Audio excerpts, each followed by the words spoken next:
Một người phụ nữ giàu có người Thái Lan mất tích bí ẩn trong chuyến đi Hồng Kông.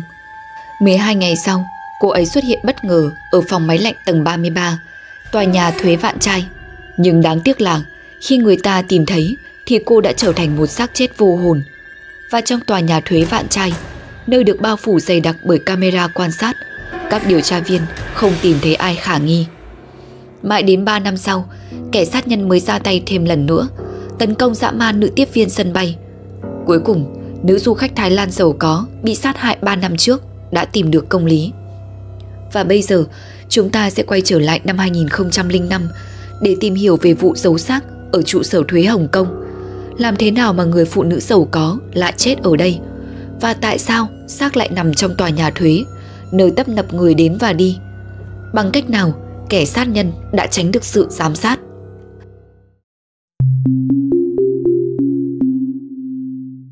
Vào ngày 13 tháng 10 năm 2005, Tổng lãnh sự quán Thái Lan tại Hồng Kông nhận được yêu cầu giúp đỡ từ một người đàn ông. Sự việc là người này cùng bạn gái người Thái Lan đi du lịch Hồng Kông và sau đó bạn gái bỗng dưng mất tích bí ẩn. Lần cuối cùng anh nhìn thấy bạn gái là ngày 12 tháng 10, khoảng 2 giờ chiều. Trước tiên, hãy tìm hiểu một chút thông tin của người phụ nữ mất tích. Cô ấy tên là Tạ Lệ Bình, 40 tuổi. Cha của Tạ Lệ Bình là một ông trùm trang sức Thái Lan. Sau khi cha chết đi, Tạ Lệ Bình tiếp quản công việc kinh doanh trang sức của gia đình. Cơ sở có mặt tại khắp Đông Nam Á. Có hai mục đích khiến cho Tạ Lệ Bình đến Hồng Kông lần này. Thứ nhất, vì Hồng Kông Disneyland mở cửa vào năm đó và cô ấy là fan hâm mộ của Disneyland. Thứ hai, Tạ Lệ Bình dự định mở một cửa hàng trang sức ở Hồng Kông. Vì vậy, cô đến để khảo sát thị trường và tìm hiểu một số thông tin về điều kiện mở cửa hàng. Hai người gặp nhau vào ngày 10 tháng 10, cùng nhau từ Thái Lan đến Hồng Kông. Cho đến hôm sau, ngày 11, Tạ Lệ Bình đến tòa nhà thuế ở Vạn Trai, tìm hiểu một số thủ tục cần thiết để mở cửa hàng trang sức. Nhưng vì ngày đó là ngày lễ theo luật định của Hồng Kông, vì thế nên không còn lựa chọn nào khác, Tạ Lệ Bình đành phải chờ hôm khác. Cho đến ngày 12 tháng 10, khoảng 2 giờ chiều, cô nói với bạn trai của mình là sẽ đến Tiêm Sa Chủy để mua sắm, sau đó sẽ tới tòa nhà thuế Vạn Trai, sau đó rời khỏi khách sạn Capital International ở Cửu Long. Cho đến tối, Lệ Bình không trở về khách sạn. Thế là sáng hôm sau, ngày 13 tháng 10, bạn trai cô mới đến tìm sự trợ giúp từ Tổng lãnh sự quán Thái Lan tại Hồng Kông và gọi cảnh sát. Lệ Bình rời đi có mang theo cáo hộ chiếu. Do vậy, cảnh sát ngay lập tức kiểm tra hồ sơ xuất nhập cảnh của cô. Nhưng kết quả không đạt được gì. Ngay sau đó, cảnh sát điều động đội tìm kiếm ở Vượng Giác, Tiêm Sa Chủy và những nơi khác, liên tục đăng thông báo, dán giấy tìm người, kêu gọi người dân cung cấp thông tin. Cảnh sát đã huy động tất cả lực lượng để tìm kiếm. Nhưng thời gian cứ thế trôi. Hơn 10 ngày sau, vẫn chưa có tin tức gì từ Tạ Lệ Bình. Vậy cô gái được thừa hưởng gia sản kết xù từ gia đình này đã đi đâu? Liệu cô có đang cố tình lẩn trốn hay không? Hay chính bạn trai của cô là người đã gây ra toàn bộ sự việc?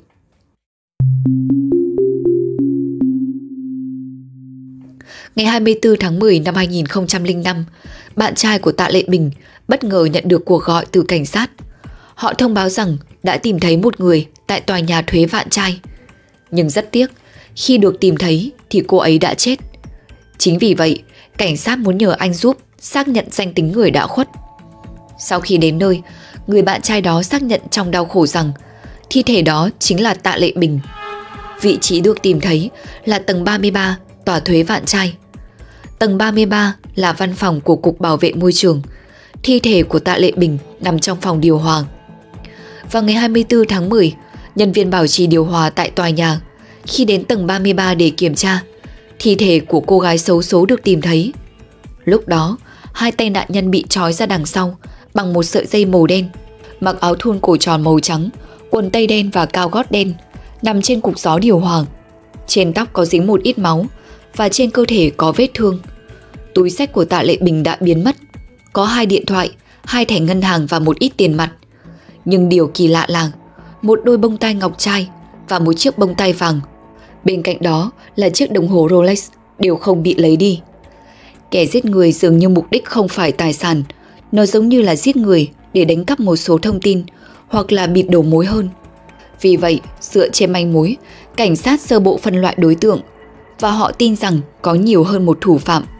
Bởi cục gió điều hòa cách mặt đất khoảng 3 mét và Tạ Lệ Bình nặng khoảng 44 kg, xác người chết sẽ nặng và khó di chuyển hơn bình thường. Ngay cả khi có sự trợ giúp của thang và một số công cụ khác, thì một người khó có thể đưa Lệ Bình nhét lên nóc được. Những chứng cứ tại hiện trường cho thấy kẻ giết người cực kỳ quen thuộc với địa hình của tòa nhà. Nơi đây cao 48 tầng, tổng cộng có 31 thang máy. Bên cạnh đó, phòng điều hòa, nơi tìm thấy thi thể, có thang máy số 13. Và thang máy số 13 này chỉ dành cho nhân viên. Họ có thể lên các tầng khác nhau từ bãi đậu xe tầng hầm. Dù biết rằng việc vào hầm gửi xe thì sẽ phải vượt qua nhiều camera giám sát. Nhưng trên thực tế, thang máy số 13 này dùng cho nhân viên chỉ là danh nghĩa. Những người bình thường cũng có thể sử dụng bình thường. Và kẻ thù ác đã sử dụng thang máy số 13 này để lên hoặc xuống. Đến tầng 33, mở cửa thang máy ra thì phòng điều hòa nơi giấu xác ở ngay bên tay phải. Quan trọng hơn là thang máy số 13 không hề có camera giám sát. Thứ hai, mặc dù vụ án xảy ra ở nhà thuế Vạn Trai, được sử dụng bởi nhiều cơ quan chính phủ khác nhau, nhưng nhìn chung, chỉ có một số nhân viên có liên quan mới có chìa khóa vào một phòng cụ thể. Đơn cử như nơi cất giữ đồ dọn dẹp vệ sinh thì chỉ có người dọn dẹp có chìa khóa. Tất nhiên là việc nơi giấu xác là phòng điều hòa thì tất nhiên chỉ có nhân viên bảo trì điều hòa hoặc một số người có liên quan khác như bảo an, cán bộ cấp cao mới có quyền ra vào. Chính từ hai điểm trên, ta có thể nhận định là kẻ sát nhân rất quen thuộc với hiện trường và khả năng cao đó là một trong những nhân viên của tòa nhà. Vậy chính xác thì chuyện gì đã xảy ra trong tòa nhà thuế Vạn Trai này? Ai đã giết Tạ Lệ Bình? Và tại sao kẻ sát nhân không lấy hết đồ giá trị trên người cô ấy?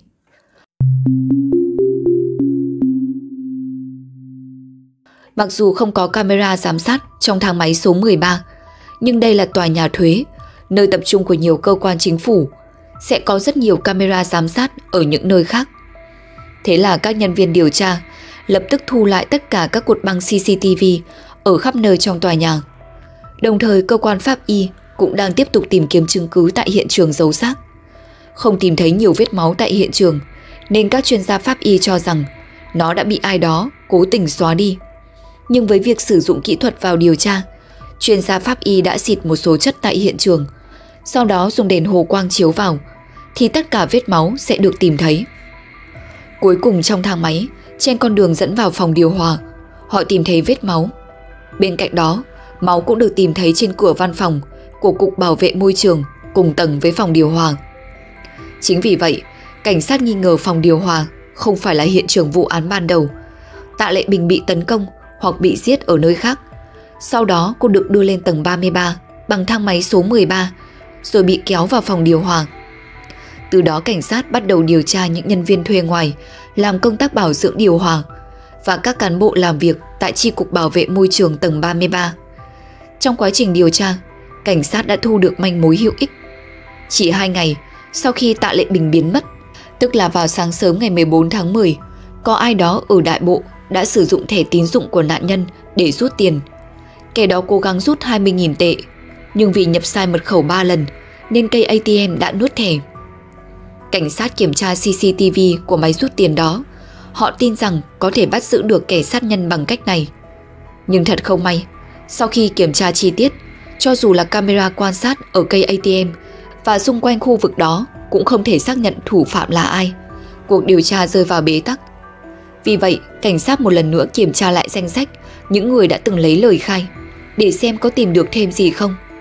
Kết quả là họ đã phát hiện ra rằng một trong những người làm việc ở tòa nhà thuế, nhân viên bảo dưỡng điều hòa Tô Cẩm Đường, anh ấy sống ở Đại Bộ, mà máy rút tiền nghi phạm sử dụng trước đó, thật tình cờ là nó lại ở ngay chung cư nơi Tô Cẩm Đường sống. Thế là cảnh sát lập tức đến nơi ở của người đàn ông họ Tô để tiến hành thẩm vấn, điều tra. Thật không may, không tìm thấy điều gì đáng ngờ, từ căn nhà đến lời nói của nghi phạm. Họ kiểm tra các máy CCTV để xem Tô Cẩm Đường có đến tòa nhà thuế Vạn Trai ngày xảy ra sự việc không. Nhưng một lần nữa, cảnh sát lại thất bại. Họ không tìm thấy bất cứ điều gì khả nghi ở Tô Cẩm Đường. Mặc dù kẻ sát nhân phạm tội ở một thành phố sầm uất một địa điểm quan trọng của chính phủ. Nhưng dường như hắn ta đã biến mất mà không có bất kỳ dấu vết nào. Cứ thế ngày qua ngày, 1 năm, 2 năm, 3 năm, vẫn chưa thể tìm ra hung thủ. Vụ án mạng kỳ quái cứ thế dần bị lãng quên và trở thành vụ án chưa được giải quyết. Tạ Lệ Bình đã gây thù chuốc oán với ai? Tại sao kẻ sát nhân lại tấn công cô tàn nhẫn đến như vậy? Sự thật sẽ không bao giờ lộ ra. Mặc dù trong thời gian Tạ Lệ Bình được tìm thấy bị sát hại, báo chí, truyền hình luôn cập nhật diễn biến vụ án hàng ngày, mọi người dân đều lo lắng, tò mò về sự thật đằng sau vụ sát hại Tạ Lệ Bình. Cảnh sát và người nhà nạn nhân đã treo thưởng một số tiền khổng lồ cho ai cung cấp thông tin để giải quyết vụ án. Nhưng đáng tiếc, vì Hồng Kông là một nơi nhỏ bé, dù là một điều gì đó giật gân phát tán ra công chúng, dù là giải trí hay một vụ án giết người, dù có thu hút dư luận đến đâu, thì sự chú ý cũng sẽ dần bị mọi người lãng quên. Điều tương tự tất nhiên cũng xảy ra với vụ giấu xác ở tòa nhà thuế. Nhưng đến 3 năm sau vụ việc, tức là năm 2008, vụ án giấu xác lại một lần nữa được đưa vào tầm ngắm. Vào ngày 15 tháng 5 năm 2008, cảnh sát nhận được cuộc gọi yêu cầu được giúp đỡ. Trong cuộc hội thoại có nhắc đến cô con gái 21 tuổi, Thu Tiểu Yến, đã không trở về nhà sau khi tan làm. Cha mẹ cũng không liên lạc được với cô ấy. Thu Tiểu Yến là người con gái nhiệt tình, luôn sẵn lòng giúp đỡ bạn bè. Với tính cách của cô, thì Thu Tiểu Yến sẽ luôn thông báo cho gia đình nếu có việc gì đó không thể về nhà. Chính vì vậy, cha của Thu Tiểu Yến hỏi thăm bạn trai của con gái mình là Hứa Chấn, xem cô có đang ở nhà anh ta không. Nhưng điều kỳ lạ là người bạn trai này cũng không thể liên lạc được với cô ấy. Anh kể lại rằng khoảng 5 giờ sáng, anh nhận được một tin nhắn từ cô bạn gái Thu Tiểu Yến. Cô nói rằng có việc bận nên sẽ rời đi vài ngày, nhờ Hứa Chấn gọi điện đến công ty để giúp xin nghỉ phép. Tất nhiên, với tư cách là bạn trai, khi nhận được tin nhắn văn bản này, Hứa Chấn trực tiếp gọi điện cho Thu Tiểu Yến để hỏi xem có chuyện gì đã xảy ra. Mặc dù khi đó điện thoại đầu dây bên kia có đổ chuông, nhưng Thu Tiểu Yến không nhấc máy. Đồng thời, công ty của Thu Tiểu Yến cũng gọi điện cho cha cô, cáo buộc cô vắng mặt không lý do. Sau khi nhận thấy con gái mất tích, cha của Thu Tiểu Yến không có ý định gọi cảnh sát để giúp đỡ.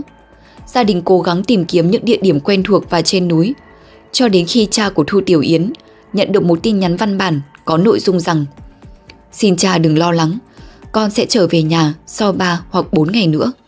Con cần một số tiền để giúp đỡ bạn bè. Hãy gửi chục ngàn đô la vào tài khoản của con."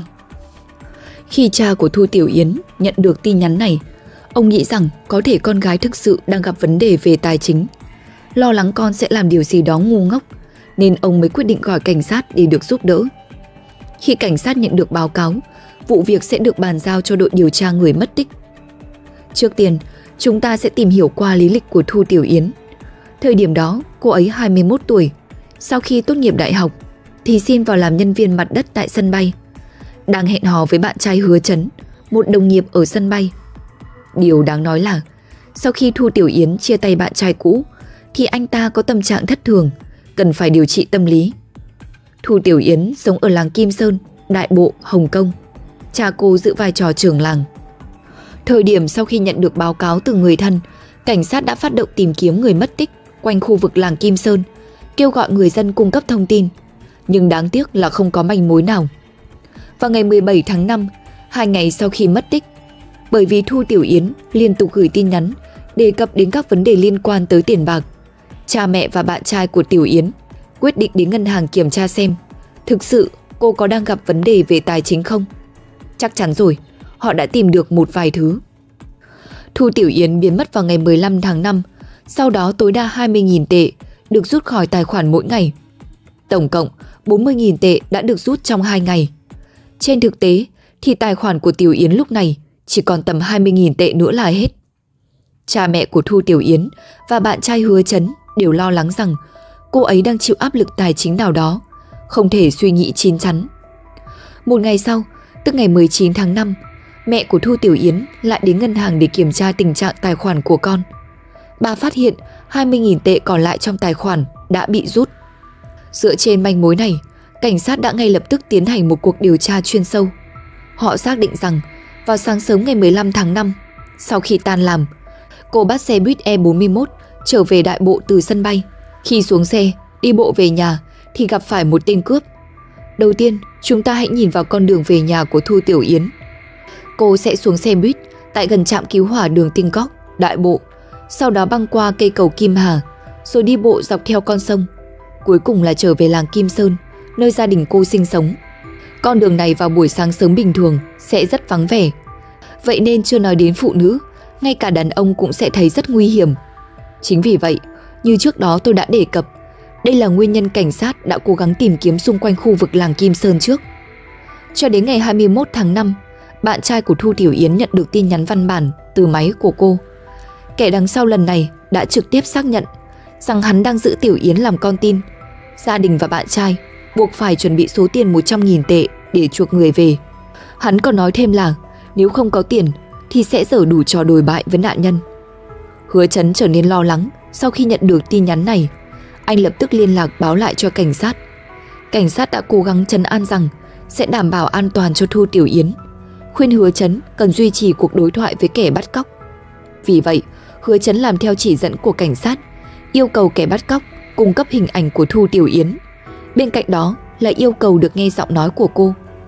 Nhưng kẻ bắt cóc đã từ chối mọi yêu cầu.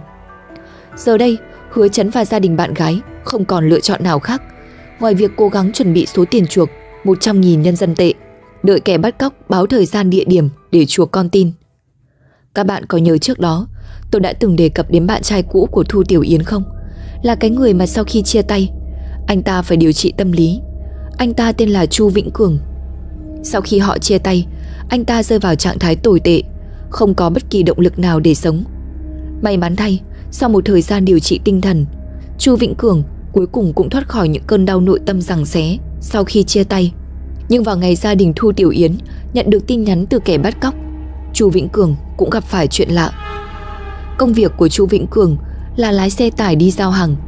Hôm đó, anh ta lái xe đi giao hàng như thường lệ. Nhưng bất ngờ, ở đâu xuất hiện hai chiếc ô tô đâm xe của anh ta từ phía trước và sau. Rồi tiếp đó, có hơn 10 tay bặm trợn bước ra khỏi hai chiếc xe. Họ không nói không rằng kéo Chu Vĩnh Cường ra khỏi xe, ép anh xuống đất, rồi dùng còng tay khóa lại, quăng vào xe của họ. Sau đó, những tay bặm trợn này giơ điện thoại lên, đứng bên ngoài check-in. Mặt khác, một số người thì dùng vũ lực tấn công Chu Vĩnh Cường trên xe. Người thì đấm, người thì đá. Một lúc sau, có người ra mặt hỏi trực tiếp Chu Vĩnh Cường. Gã ta hét to rằng: Thu Tiểu Yến ở đâu? Mày sẽ không nhận được tiền chuộc, trả lời tao ngay lập tức. Sau đó Chu Vĩnh Cường ngây thơ trả lời rằng mình không biết gì cả. Ngay sau câu trả lời đó, những người đàn ông tiếp tục dùng vũ lực và hét vào mặt Chu Vĩnh Cường: Mày đừng có mà giả vờ. Chu Vĩnh Cường lại nói: Tôi không biết gì hết. Và thế là sau đó Chu Vĩnh Cường bị bắt đi. Những tay bặm trợn mà tôi nói thực ra đang mặc thường phục, đó là cảnh sát Hồng Kông. Họ nghi ngờ Cường là kẻ chủ mưu đằng sau vụ án, vì thế anh ta lập tức bị bắt giữ. Sau khi áp giải về đồn, cảnh sát nghĩ khả năng cao anh ta là chủ mưu và ngồi rung đùi chờ Chu Vĩnh Cường khai ra nơi giam giữ Thu Tiểu Yến. Nhưng kỳ lạ, sau khi Cường bị bắt, bạn trai hiện tại của Tiểu Yến vẫn nhận được tin nhắn từ kẻ bắt cóc.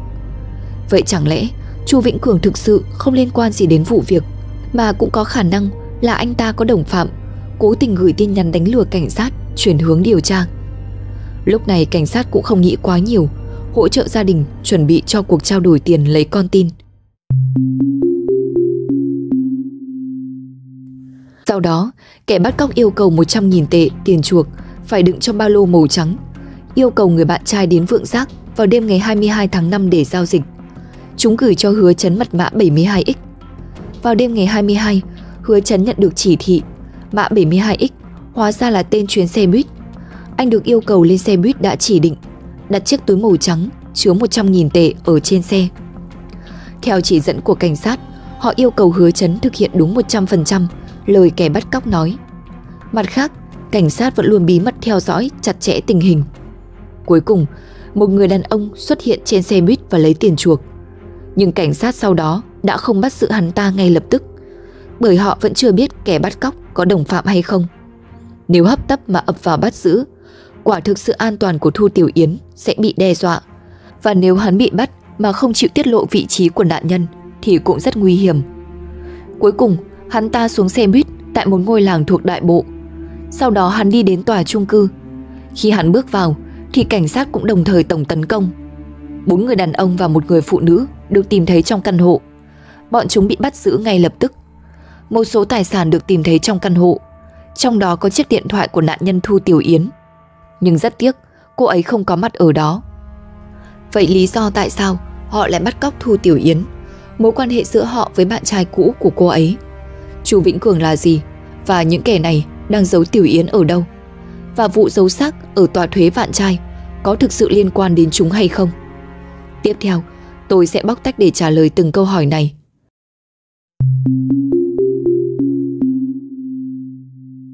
Sau khi 4 nghi phạm bị đưa đến đồn cảnh sát để thẩm vấn, cảnh sát bắt đầu dùng biện pháp nghiệp vụ để lấy lời khai. Mục tiêu là phải giải cứu Thu Tiểu Yến càng sớm càng tốt. Nhưng trong 4 người, ngoại trừ kẻ đã nhận tiền chuộc, 3 người còn lại, bất kể cảnh sát có thẩm vấn họ thế nào, tất cả đều kịch liệt phủ nhận hành vi bắt cóc tống tiền. Người đàn ông đi lấy tiền chuộc kia nói rằng 3 người họ chỉ là người nhà của hắn mà thôi, họ không biết gì cả. Để chứng minh những người kia thực sự vô tội, hắn trực tiếp thừa nhận việc Thu Tiểu Yến mất tích có liên quan đến mình. Hắn cũng thẳng thắn giải thích những gì đã xảy ra kể từ khi Tiểu Yến mất tích. Người đàn ông cầm ba lô tiền đó là một người khá quen thuộc với chúng ta, tên là Tô Cẩm Đường, khi đó 24 tuổi, kỹ thuật viên bảo dưỡng điều hòa, người mà trước đó là nghi phạm mà cảnh sát từng điều tra ở vụ giấu xác 3 năm trước nhưng không thu được. Hắn thú nhận với cảnh sát rằng mình không biết Thu Tiểu Yến, đây chỉ là một con mồi ngẫu nhiên. Vào sáng sớm ngày 15 tháng 5, hắn đợi con mồi ở gần làng Kim Sơn. Mục tiêu của Tô Cẩm Đường rất rõ ràng, hắn tìm kiếm những người phụ nữ về nhà một mình. Đang yên lặng chờ đợi, Thu Tiểu Yến bỗng dưng xuất hiện trước mặt. Hắn nhìn Yến từ trên xuống dưới và nghĩ rằng cô ấy là một con mồi phù hợp. Đầu tiên, vì bản thân Thu Tiểu Yến đi một mình. Thứ hai, vì cô ăn mặc đẹp, mang theo một chiếc túi xách hàng hiệu. Thế là đã khóa mục tiêu, Tô Cẩm Đường đi theo Yến. Khi đó, cô vẫn đang ung dung đi trên con đường quen thuộc về nhà, đi qua cầu Kim Hà rồi đi dọc bờ sông. Khi đi bộ đến công viên vắng người, Tô Cẩm Đường ôm Thu Tiểu Yến từ phía sau. Tiếp theo, hắn dùng con dao đã chuẩn bị sẵn để đe dọa cô. Khi đối mặt với một kẻ lạ mặt cầm dao, nghĩ rằng hắn chỉ với mục đích cướp tài sản, nên Yến đành làm theo mọi yêu cầu. Tiếp đến, gã đàn ông họ Tô đưa con tin xuống chân cầu, bắt Yến giao tất cả đồ đạc, nữ trang của mình ra, bao gồm điện thoại di động, ví, thẻ, tiền mặt. Thu Tiểu Yến cũng bị yêu cầu khai ra mật khẩu thẻ ATM của mình. Ban đầu Yến nghĩ rằng sau khi cho hắn ta biết mật khẩu, Tô Cẩm Đường sẽ dễ dàng để cho cô đi. Nhưng sau khi hắn ghi lại mật khẩu, con quỷ họ Tô bắt đầu dùng đôi tay rắn chắc gây ngạt cơ học nạn nhân. Một lúc sau, khi chắc chắn rằng Yến đã chết, kẻ thù ác lấy ngay thẻ ATM để đi rút ở cây tiền gần nhất. Vì giới hạn rút tiền hàng ngày của Thu Tiểu Yến chỉ là 20.000 tệ và Yến đã rút 400 tệ vào ngày hôm đó, nên hắn ta chỉ có thể rút được 19.600 tệ. Sau đó, Tô Cẩm Đường lững thững bước về nhà, lấy một chai khử khuẩn, quay lại hiện trường, kéo nạn nhân đến bờ kênh. Sau đó làm sạch bằng dung dịch vị trí là tay, cổ và một số nơi khác của Tiểu Yến, cố gắng tiêu hủy mọi bằng chứng mà hắn để lại trên người nạn nhân. Rồi cứ thế, 2 ngày liên tiếp, hắn đến cây ATM để rút thêm 40.000 tệ từ tài khoản của Tiểu Yến. Nhưng điều mà chúng ta phẫn nộ hơn là Tô Cẩm Đường thực hiện hành vi thú tính như vậy chỉ vì một chữ tiền. Vì trước đó, hắn đã đi du lịch Đài Loan nhưng không đủ tiền. Chính vì vậy, hắn đã vay công ty tài chính 70.000 tệ, mục đích để chi trả phí cho chuyến du lịch. Sau khi trở về, để trả số tiền 70.000 tệ, Tô Cẩm Đường nảy sinh ý định đi cướp. Nhưng sau khi cướp được số tiền gần 60.000 tệ từ nạn nhân Tiểu Yến, hung thủ bắt đầu cuộc mua sắm điên cuồng. Hắn mua máy ảnh kỹ thuật số, kính. Khi mà tiêu hết số tiền cướp được, nhận ra rằng bản thân vẫn còn khoản nợ 70.000 tệ treo lơ lửng trên đầu. Vì vậy, Tô Cẩm Đường nghĩ, mặc dù Thu Tiểu Yến đã chết, nhưng cô ấy vẫn còn giá trị. Sau khi cân nhắc, hắn quyết định nhắn tin tống tiền gia đình và bạn trai nạn nhân. Chính xác như vậy, chỉ vì có lòng tham của gã đàn ông họ Tô mà cái chết của Thu Tiểu Yến mới được giải quyết.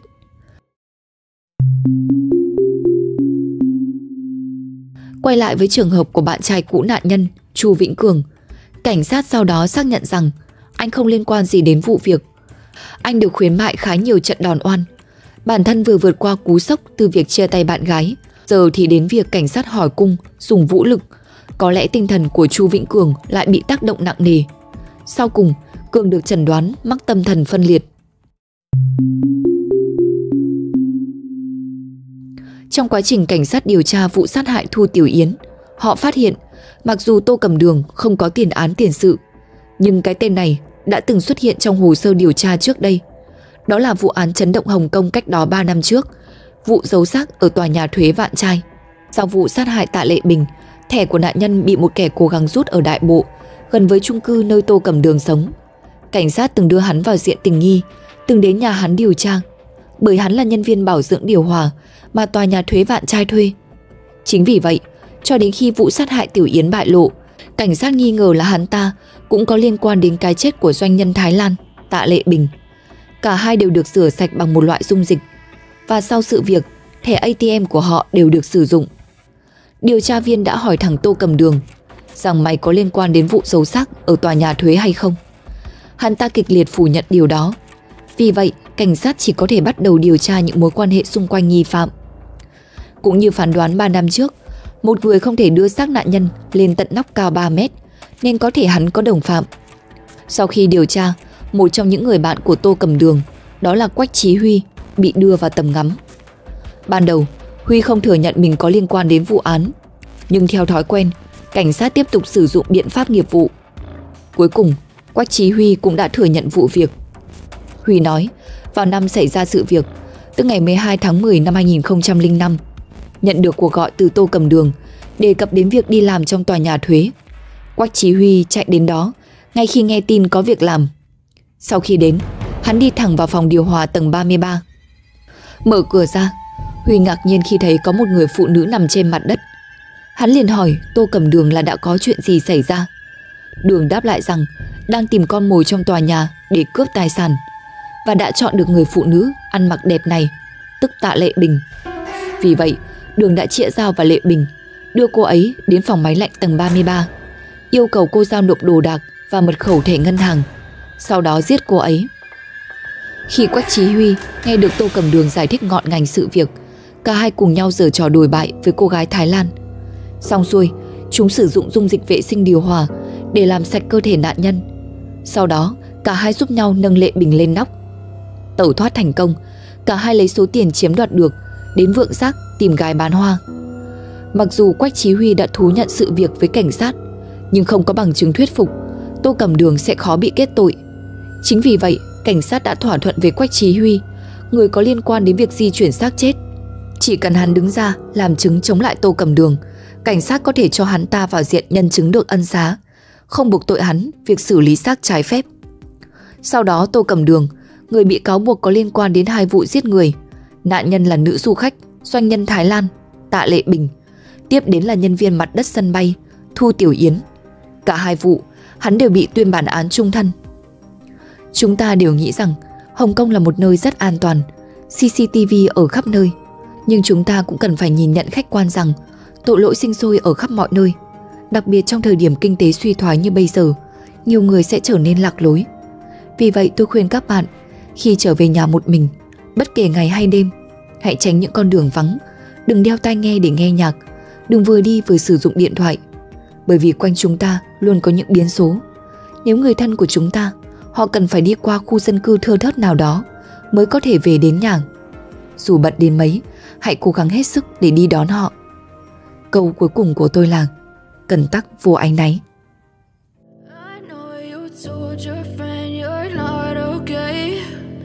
Tell me what's wrong and why you never said you felt that way. Guess you're trying to stay strong and fake a smile until I look away. But I've known you too long, it hurts to watch your blue eyes fade to gray as you fade away.